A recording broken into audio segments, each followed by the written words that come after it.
नमस्कार प्रिय दर्शकों, एक बार फिर से आपका स्वागत है हमारे YouTube चैनल प्राचीन ज्ञान सागर में। प्रिय दर्शकों, आज फिर नया वीडियो नई जानकारी लेकर आपके सामने हाजिर हुआ हूँ। प्रिय दर्शकों, बाज के इन दो बातों को अपनी औलाद को जरूर सिखा देना और उनका भविष्य कभी खराब नहीं होगा। आज का जो हमारा प्रसंग है बड़ा ज्ञानवर्धक है। इस कहानी को पूरा सुनिएगा। ये कहानी आपके जीवन में ढेर सारी प्रेरणाएं देगी। बाज की बताई हुई इन दो बातों को यदि आप अपने बच्चों को सिखाते हैं तो उनका भविष्य कभी खराब नहीं हो सकता। उनका भविष्य बड़ा उज्जवल होगा। बाज पक्षी को तो आप सभी जानते होंगे। पक्षी को ईगल या शाहीन नाम से जाना जाता है। बाज पक्षी एक ऐसा पक्षी होता है जिसकी 70 वर्ष की आयु होती है और जब ये 40 वर्ष का होता है तो उसे एक ऐसी भयानक बीमारी लग जाती है जो हम लोगों के पीड़ा से कहीं अधिक दुखदायी होती है। जब ये बाज 40 वर्ष का होता है तो इसकी चोंच मुड़ जाती है, जिसके कारण यह भोजन भी नहीं खा पाता और इसका पंख इसके शरीर से चिपक जाते हैं, जिसके कारण ये उड़ नहीं पाता।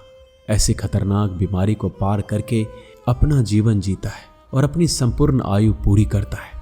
प्रिय दर्शकों, जो लोग हमसे अभी तक नहीं जुड़े हैं, हमारे चैनल को सब्सक्राइब कर लीजिए और बेल आइकन को जरूर दबाइएगा, ताकि जब भी हम अगली ज्ञानवर्धक वीडियो डालें तो सीधे आपको मिले और आप उसका फायदा उठा सके। तो चलिए शुरू करते हैं आज का प्यारा सा वीडियो, प्यारी सी कहानी। बाज अपने बच्चों को बहुत कठिन परिश्रम से उड़ना सिखाता है। बाज के बच्चे जब छोटे होते हैं, अंडे से निकलते हैं, उसी वक्त बाज अपने बच्चों को अपने पंजों में दबाकर बहुत ऊंची उड़ान उड़ता है, जिसकी उम्र में बाकी परिंदों के बच्चे चिचियाना भी नहीं सीखते। उस उम्र में एक मादा बाज अपने बच्चों को अपने पंजों में दबाकर सबसे ऊंची उड़ जाती है। पक्षियों की दुनिया में ऐसा कठिन प्रशिक्षण किसी अन्य पक्षी का नहीं होता जैसा बाज का होता है। मादा बाज अपने बच्चों को लेकर लगभग 12 किलोमीटर की ऊंचाई पर चली जाती है। जितनी ऊंचाई पर जहाज उड़ा करते हैं उतनी ऊंचाई पर बाज अपने छोटे चूजे को लेकर जाती है और वह यह दूरी जो तय करती है उसका समय मात्र 7 से 9 मिनट का होता है। 7 से 9 मिनट में बाज 12 किलोमीटर की ऊंचाई पर उड़ जाती है। इतनी ऊंचाई से शुरू होती है बाज के उन्हीं नन्हे बच्चों की कठिन परीक्षा। बाज के बच्चों को इतने ऊपर ले जाकर उन्हें यह बताया जाएगा कि तुम किस लिए पैदा हुए हो और तुम्हारी दुनिया क्या है और तुम्हारी ऊंचाई क्या है, तुम्हारा धर्म क्या है। ये सब कुछ इतनी ऊंचाई पर ले जा करके मादा बाज अपने बच्चों को सिखाती है। इतनी ऊंचाई पर अपने छोटे नन्हे बच्चों को ले जाकर और फिर मादा बाज अपने पंजों से बच्चों को नीचे छोड़ देती है। तब बाज के छोटे छोटे नन्हे बच्चे ऊपर से धरती की ओर नीचे को आते हैं तो करीब लगभग 1 किलोमीटर तक बाज के उन बच्चों को आभास तक नहीं होता कि उनके साथ क्या हो रहा है, क्योंकि वो इतने छोटे होते हैं। उनकी आंखें तक नहीं खुली होती है। तभी बाज अपने बच्चों को इतनी ऊंचाई पर ले जाती है और इतनी ऊंचाई पर ले जाकर अपने बच्चों को छोड़ देती है। जब बच्चे इतनी ऊंचाई से धरती की तरफ आते हैं तो 1 किलोमीटर तक उनको आभास नहीं होता और लगभग 7 किलोमीटर के अंतराल में आने के बाद उस बाज के चूजे पंख जो कि जकड़ी हुई होती है वो खुलने लग जाते हैं और लगभग 9 किलोमीटर नीचे आने के बाद उनके पंख खुलने लगते हैं।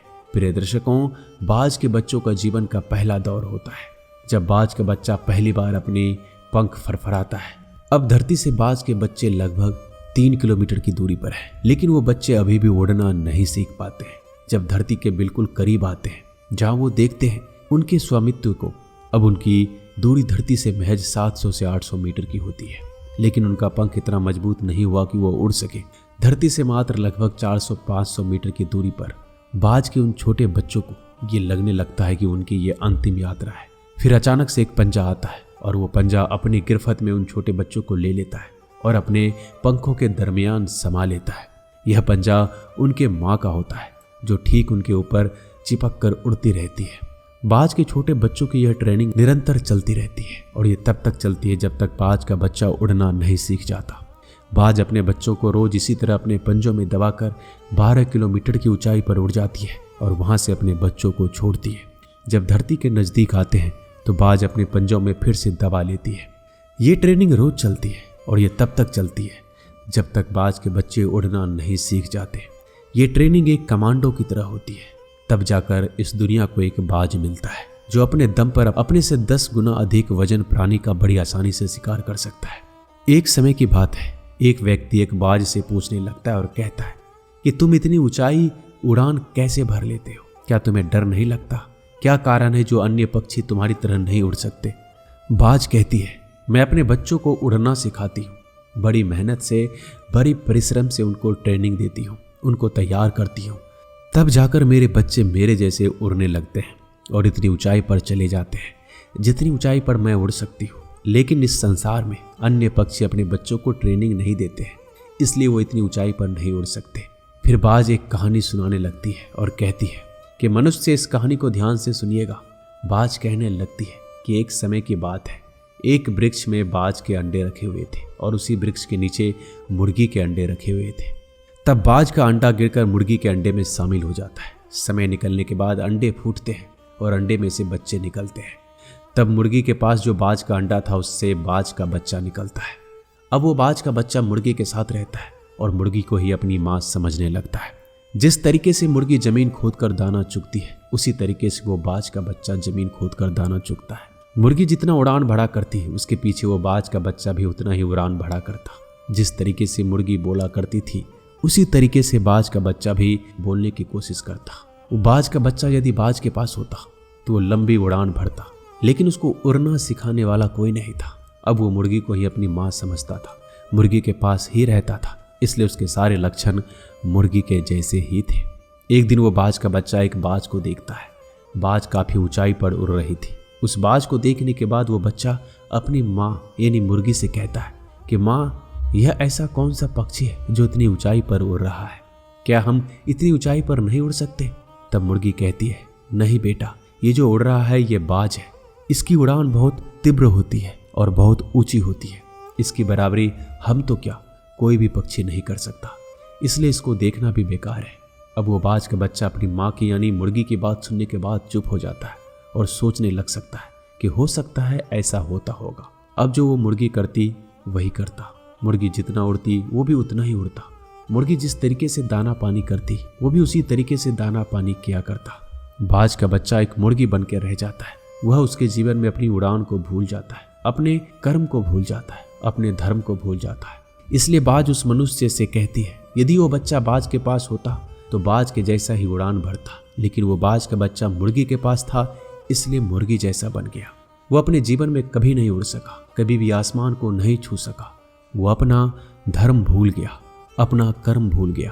प्रिय दर्शकों, बाज की इस बात को सदैव याद रखना। फिर बाज कहती है कि बाज के बच्चे कभी मुंडेर पर नहीं उड़ा करते। ये एक कहावत भी है कि बाज के बच्चे कभी मुंडेर पर नहीं उड़ा करते। बाज कहती है, भले ही अपने बच्चों को अपने सीने से चिपका कर रखिए, पर उसे दुनियादारी की मुश्किलों से रूबरू कराइए।